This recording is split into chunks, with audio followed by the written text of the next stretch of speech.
오늘 하나님께서 우리에게 주신 말씀은 창세기 25장 21절에서 34절 말씀입니다.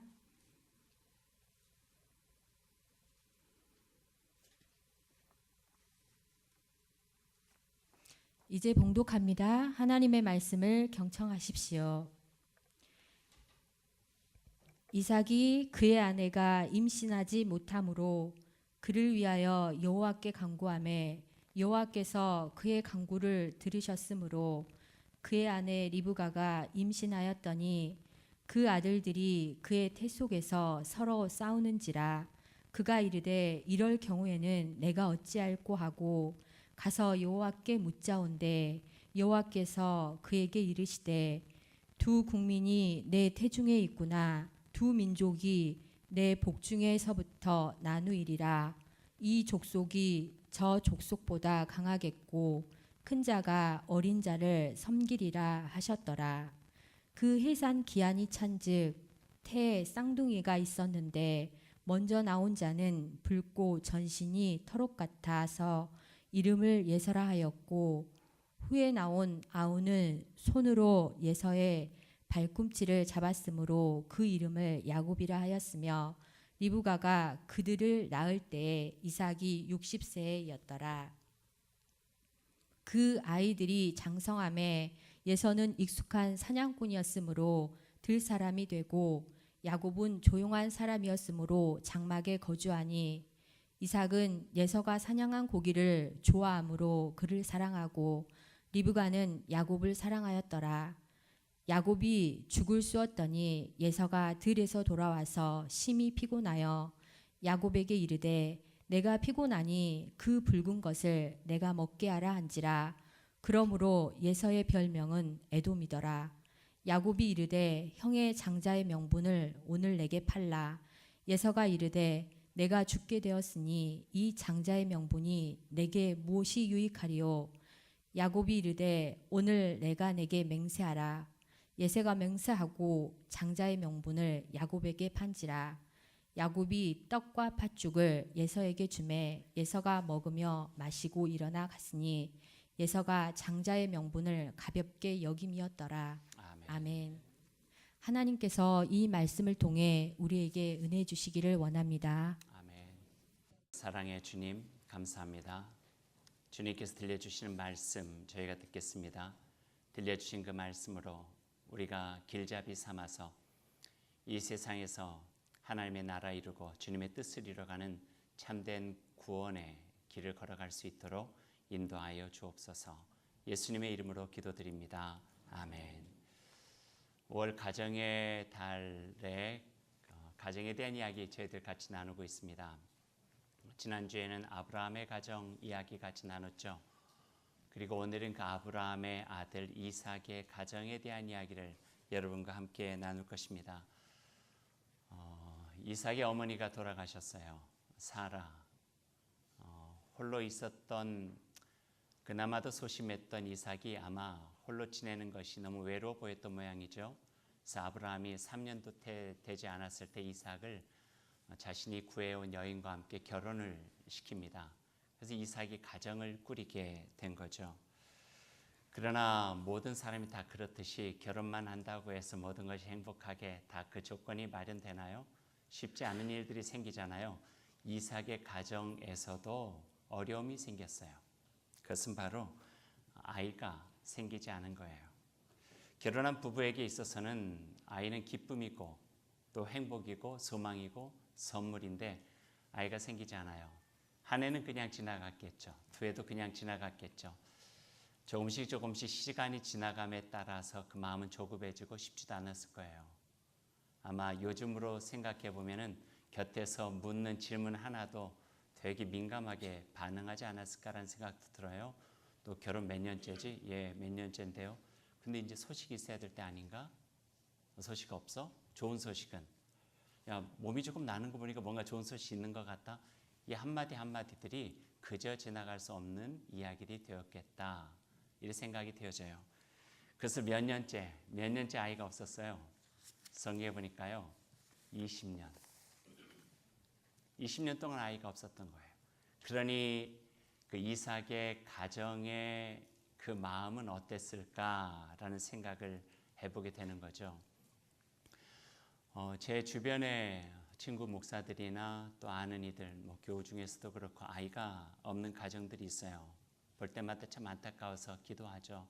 하나님, 저들이 간절히 바라는 그 기도를 주님께서 들어주셨으면 좋겠습니다. 생각할 때마다 기도하죠. 그러나 다 그 기도가 이루어지는 것은 아닌 것 같아요. 한 번은 어떤 모임에서 오랜만에 어떤 그 친구 목사를 만났어요. 우리가 일상적으로 대화하다가 그런 질문 많이 하잖아요. 오랜만인데 자녀들은 어떻게 어디 있어? 라고 이렇게 물어봤는데 얼굴빛이 좀 안 좋아요. 그리고 대답을 하는데 나는 우리 아내하고 나하고 둘만 살아. 그러는 거예요. 얼마나 미안해야죠. 괜한 질문을 했구나 하는 생각이 돼서 그 모임이 끝날 때까지 차마 그 친구 얼굴을 잘 보질 못했어요. 교회 안에 새 가족이 이렇게 등록을 해요. 등록 카드를 내죠. 그러면 거기다 이름을 적고 가족란에다가 그 가족 이름을 적지 않는 경우들이 있어요. 그러면 차마 물어보기가 어려울 때 있어요. 남편은요, 아이들은요, 자연스럽게 알기를 원하는 거예요. 좀 시간이 지나 보면은 자연스럽게 알게 되겠지라고 좀 조그만 마음에 알고 싶기도 한데 물어보지 않아요. 혹여 그게 그에게 조금 민감한 부분이 될 수 있지는 않을까라고 하는 생각을 해서 그래요. 사람마다 자녀 문제뿐만 아니라 또 가족 문제뿐만 아니라 가정 그 나름대로의 어려움이 있죠. 부부간의 어려움이라든지 경제적인 어려움이라든지 힘든 관계, 차마 말 못하는 관계들이 얼마나 많아요. 제가 학교 다닐 때 공부를 그렇게 많이 열심히 했다는 기억은 별로 없는데 목회 실습 시간은 열심으로 들어갔던 것 같아요. 참 제가 존경했던 임택진 목사님이라고 하는 분이 목회 실습을 본인의 경험과 경륜에 따라서 이렇게 할 때 목회가 참 잘할 것이다. 실수하지 않을 것이다. 이런 이야기를 참 많이 해주셨어요. 그때는 다 이해가 안 됐는데 지금 생각해 보면 실감나는 이야기들이 있어요. 그 중에 이런 이야기 하셨어요. 목회를 하다 보면 그 교회 안에 오래 있다 보면은 보이는 목회보다는 보이지 않는 목회가 점점 더 많아져 그러는 거예요. 보이는 목회가 뭐예요? 이렇게 준비해서 설교하고 구역 예배를 인도하고 성경 공부를 인도하고 신방을 하고 이런 보이는 목회들이 많이 있죠. 그런데 조금씩 연수가 길어짐에 따라서 한 사람 한 사람 한 가정 가정마다 차마 오픈할 수 없는 어떤 이야기들이 생기는 거예요.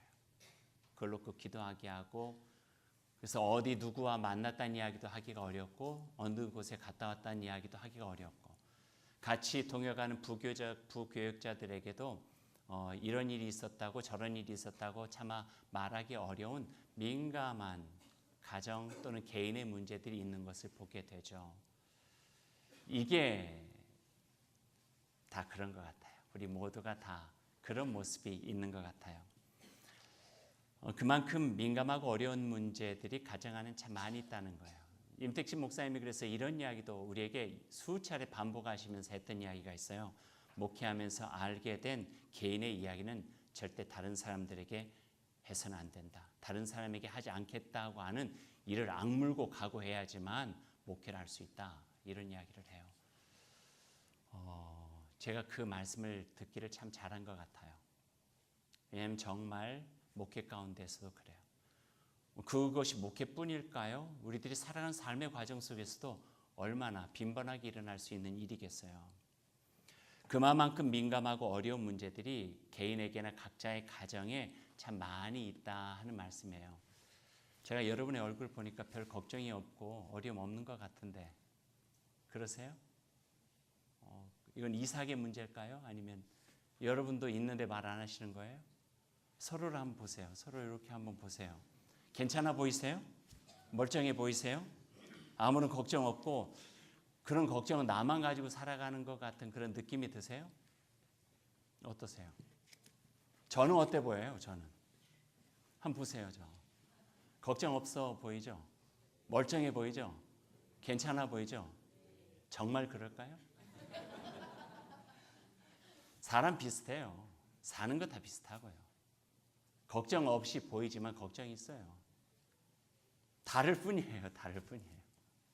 내게는 이런 문제가 있는데 그 사람에게는 저런 문제가 있는 거예요. 나는 이 문제 때문에 답답하고 힘들어 있는데 다른 사람은 또 저 문제 때문에 답답하고 힘들어하고 있는 거죠.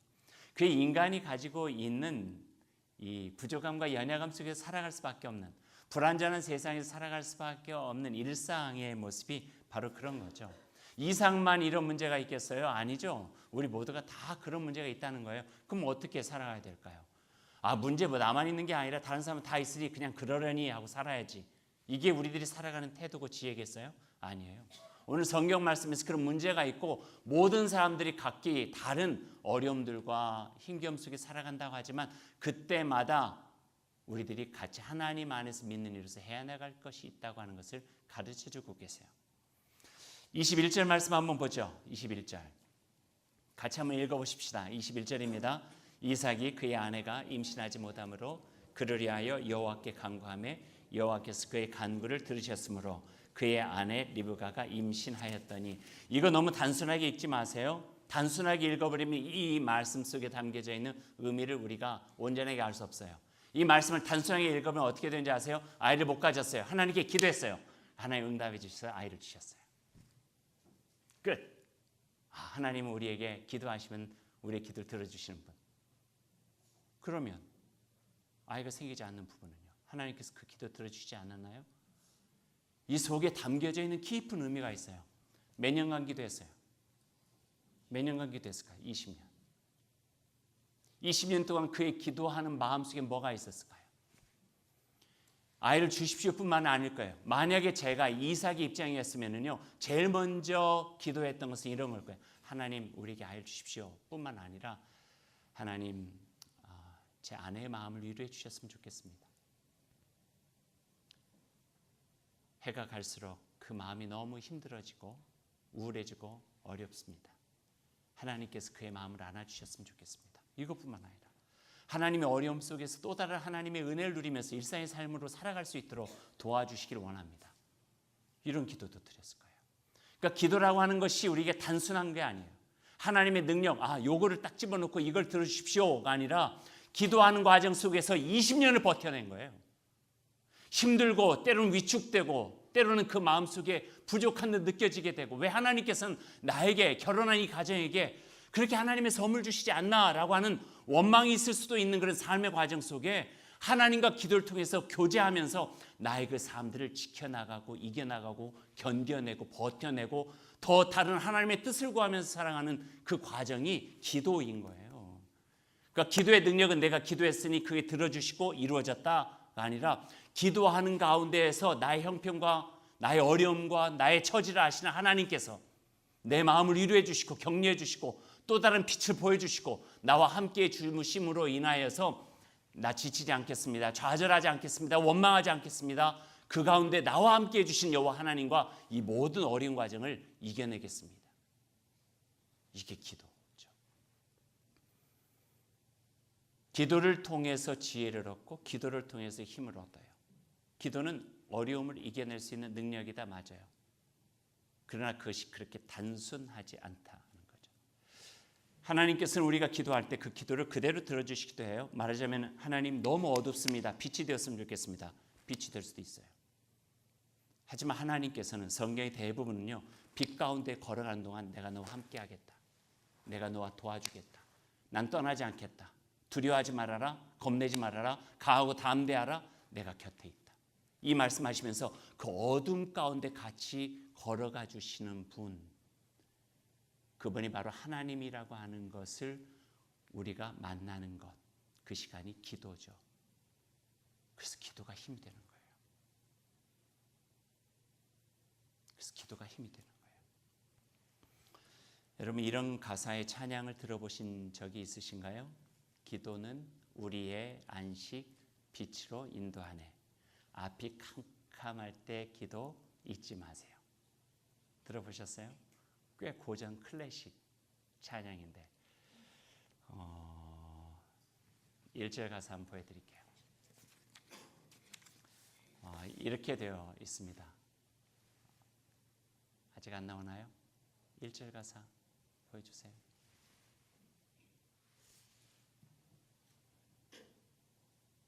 예.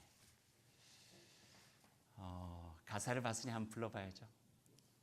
여러분들 아마 거의 다 아시는 찬송 같은데 한번 우리 같이 찬양해 보십시다.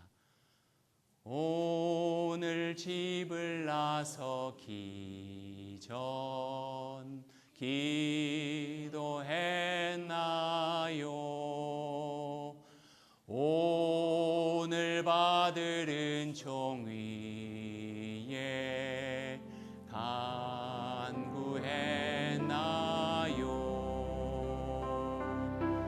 기도는 우리의 안식 빛으로 인도하리. 앞이 캄캄할 때 잊지 마시오. 2절입니다. 마음에 분이 가득 찰 때 기도했나요? 나의 앞길 막는 친구 용서했나요?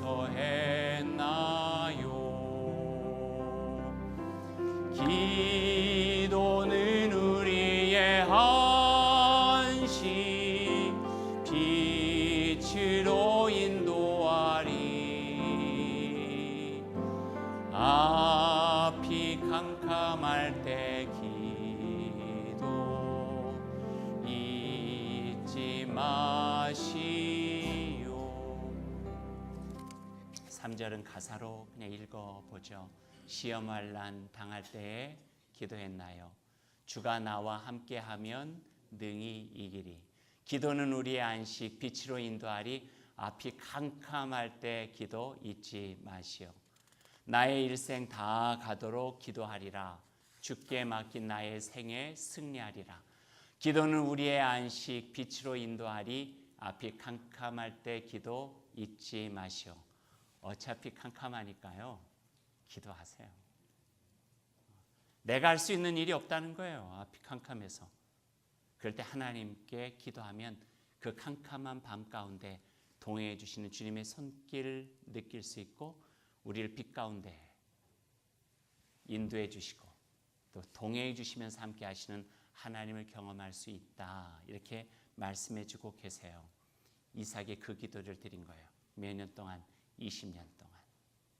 20년을 살아낼 수 있는 힘이었죠. 이삭이 기도드렸어요. 어려움을 놓고.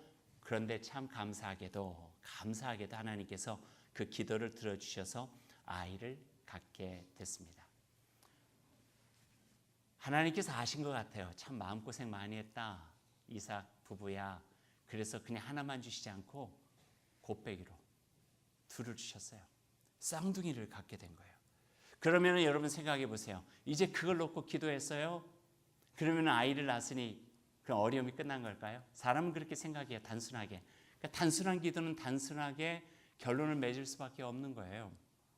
어려움이 끝났어요. 아이 주셨습니다. 이제는 불행 끝, 행복 시작? 아니에요.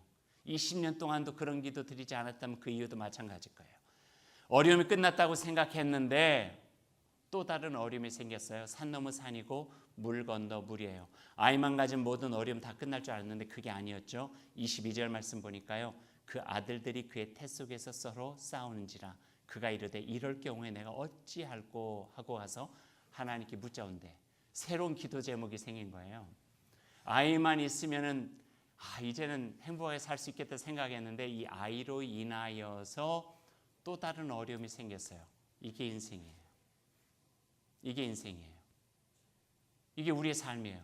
그래서 기도는요, 일시적인 기도 아니고 이례적인 기도 아니에요. 어려움만 이겨내려고 하는 필요에 의한 기도가 아니라 우리의 삶의 모든 과정 속에 필요한 것이 기도고 하나님이 우리에게 계시하지만 우리가 어떤 상황이라 할지라도 이겨낼 수 있기 때문에 우린 기도하는 삶을 살아가야 된다 하는 거죠.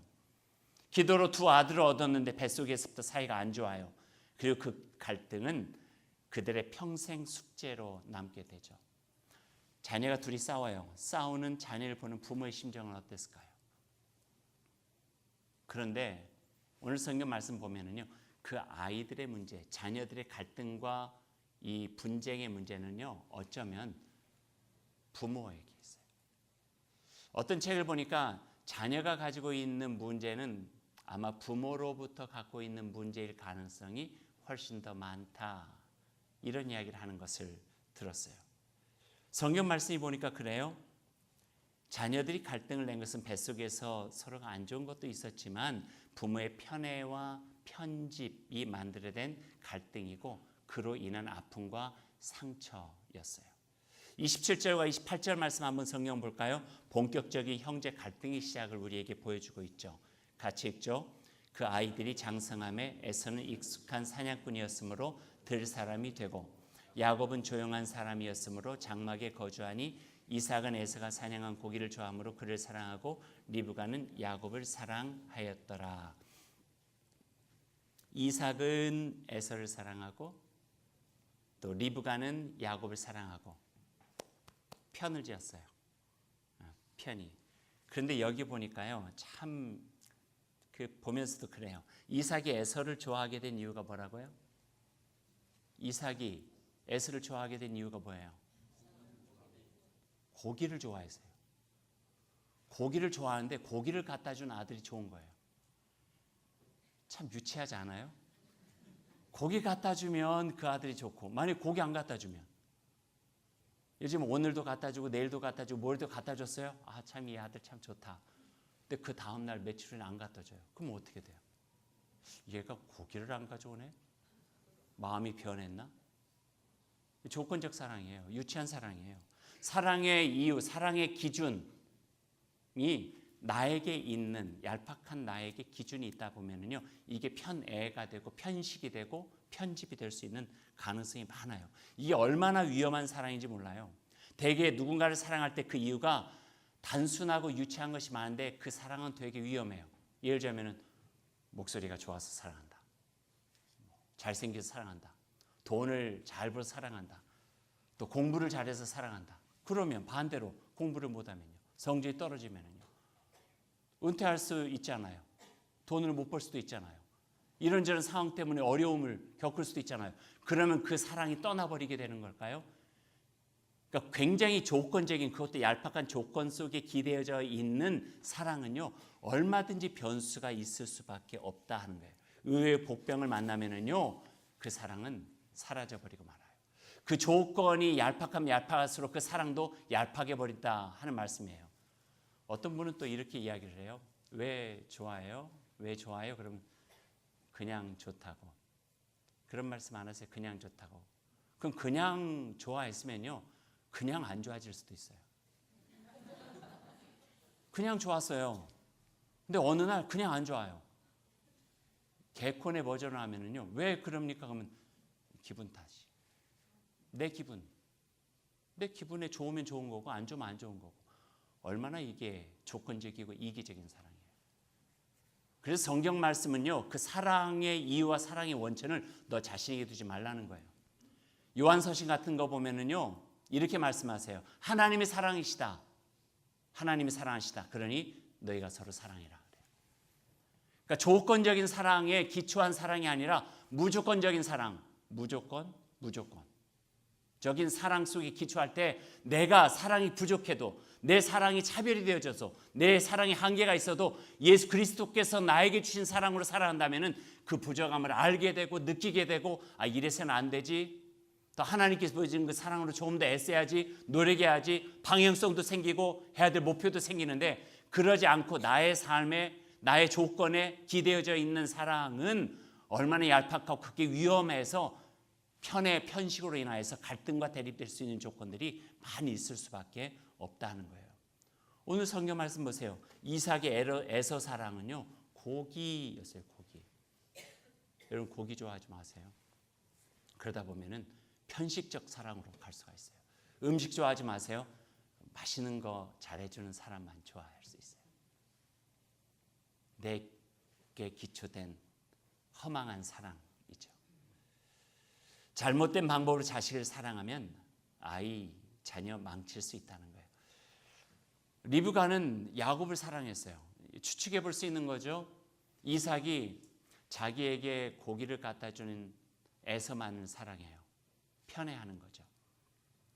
조금 더 심리학자들이 이야기하면은요, 이런 부분도 이야기해요. 이 이삭은요, 되게 소심했던 사람이에요. 내성적이에요. 성경 안에 어떤 이야기에도 주연으로 등장해 본 적이 별로 없어요. 자기가 모리아 산에서 바쳐지는 대목까지도 주인공은 아브라함이고 바쳐졌는데 자기는 조연이에요. 블레셋과 우물산 같은 거 어떻게 해요? 해다 보니까 달라고 하니까 주고 또 열로 가고, 주고 또 열로 가고. 그러니까 어떤 강렬하게 열정적으로 무엇인가 성취하기보다는 늘 빼앗기기 쉽고 갈등과 대리적 상황들을 피해서 약간의 평화주의자, 내성적인 소유자가 이삭이었어요. 그러니까 사람이 이런 거 있잖아요. 내가 너무 내성적이고 자꾸 뺏기고 살면은요, 좀 강하고 이런 사람들이 참 좋아 보이는 것.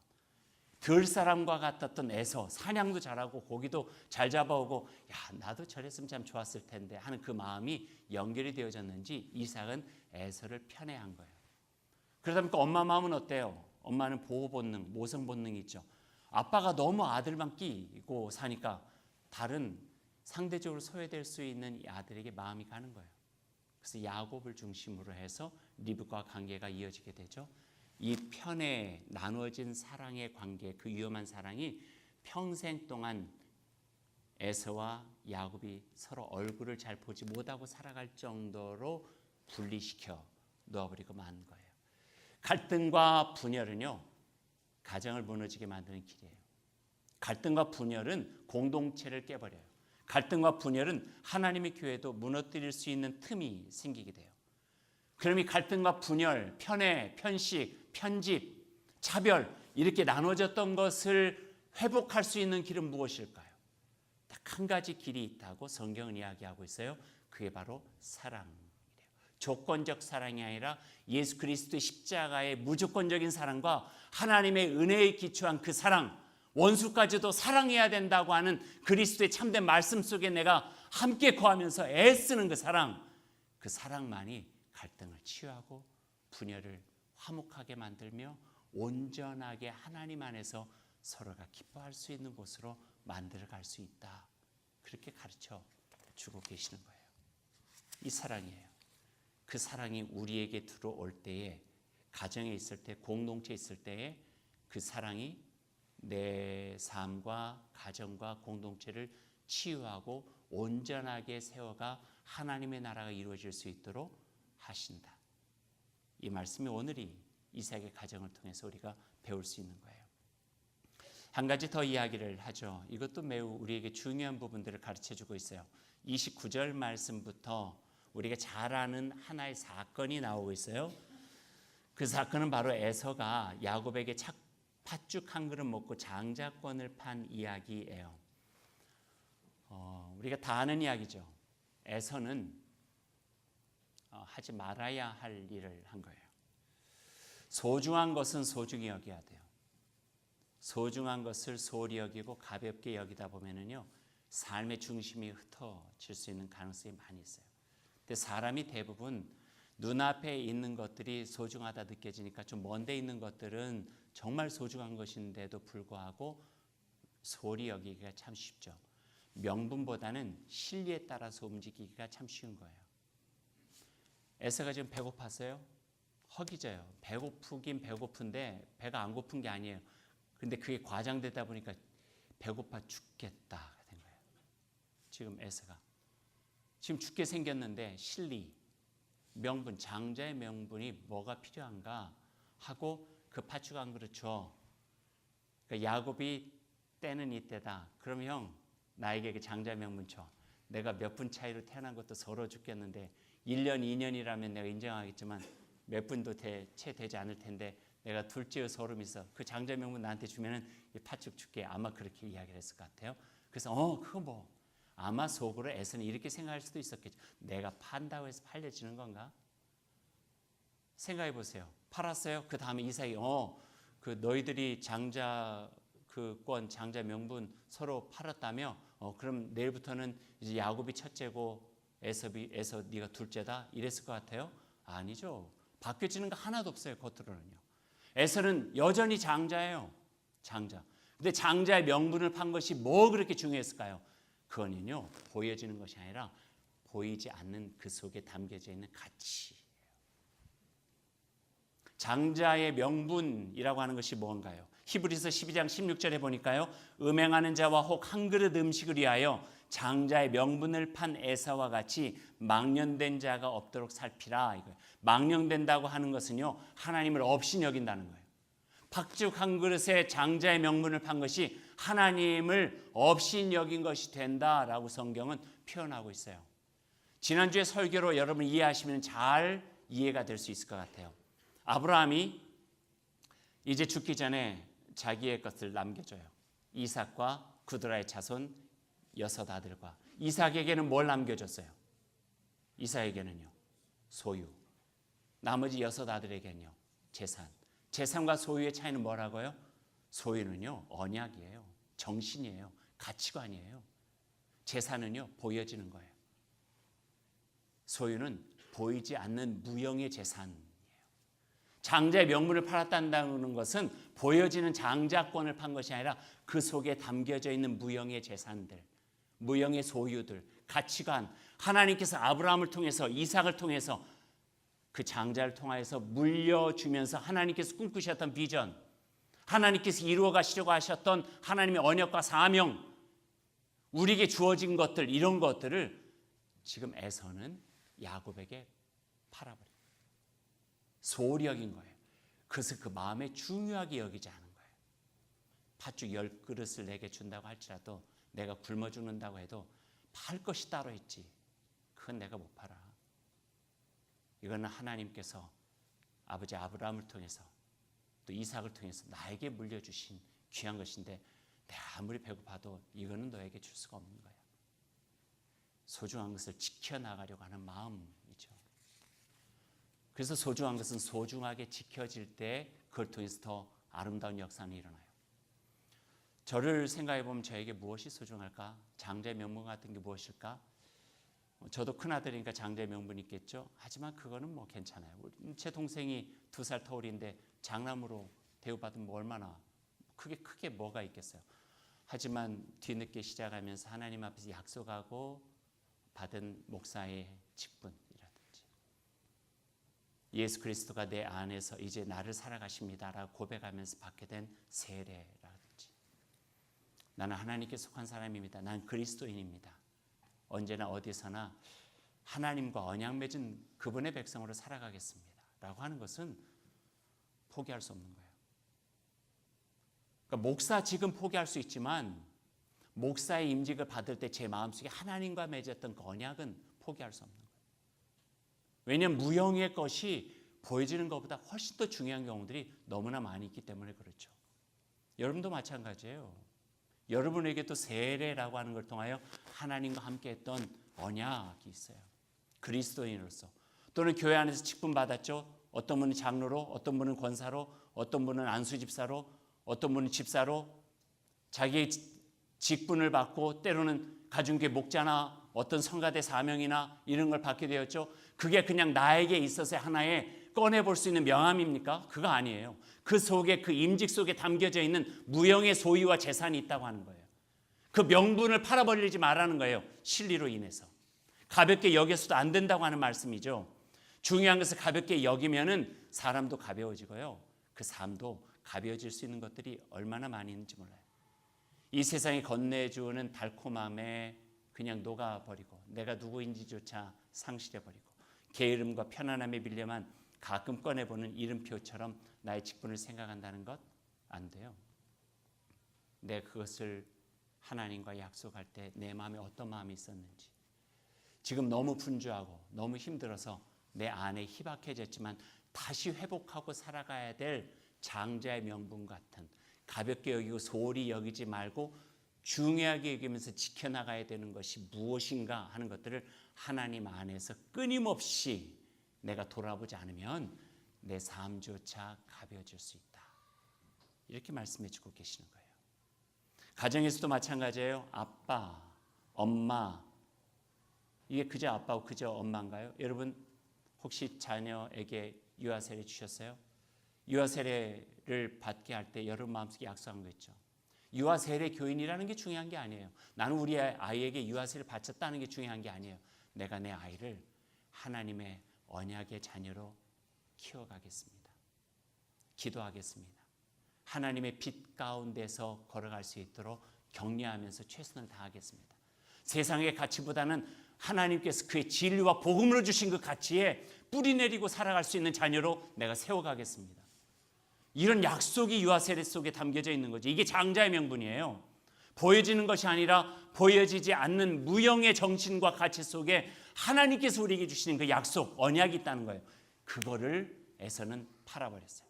그러나 하나님께서 그 에서에게 망령된 자라고 이야기하는 거죠. 나를 업신여겼다 이야기하는 거죠. 신앙의 가장으로서의 아빠의 역할, 가정의 빛으로서의 엄마의 역할, 소중한 역할들 잊지 않고 믿음의 가정으로 세워나가는 일, 믿음의 공동체를 세워나가는 일, 하나님의 교회, 그리스도 묻는 교회로 세워나가는 일, 그 속에 가장 필요한 것은 장자의 명분과 같은 하나님께서 내게 주신 그 언약을 마음에 지키면서 살아가는 삶의 고백에 합당한 삶의 실천들, 이게 중요하다고 우리에게 가르쳐 주고 있습니다. 이제 말씀을 맺죠. 오늘 이삭의 가정에 대해서 이야기를 하고 있어요. 근데 가정을 세워가는 일은요, 가정의 평화와 화목만 있다는 건 아니래요. 하나님의 가정 그 속에 담겨져 있는 내적인 명분과 그 가치를 중요하게 여기고 그 가정 안에 세워나갈 때만이 비로소 그 가정이 믿음의 가정으로 굳건해지고 그 가정을 통해서 하나님의 귀한 약속은 계대에서 전수되고 이 땅에 하나님의 뜻과 그 나라를 이뤄갈 수 있게 된다. 이렇게 말씀해 주고 계십니다. 이 말씀 우리 모두 마음에 새기고 새겨진 말씀으로 더욱더 힘차게 살아갈 수 있기를 소망합니다. 기도하겠습니다. 하나님 감사합니다. 주님의 말씀 우리 마음속에 겸허하게 듣겠습니다. 그리고 새기겠습니다. 그리고 기억하면서 우리 삶의 자리에서 더욱더 하나님께서 허락해 주신 그 귀한 가치와 정신, 믿음의 고백에 합당하게 살아갈 수 있도록 인도하여 주옵소서. 하나님 우리 가정마다 그리스도의 참된 가정 되게 하시고 행복한 가정 되게 하시고 그 밑거름에서 사랑이 있게 하시고 또 함께 하나님을 바라보며 그 언약을 마음에 새기고 복되게 살아가는 하나님의 가정으로 주님 세워주시고 인도하여 주옵소서. 예수님의 이름으로 기도드립니다. 아멘.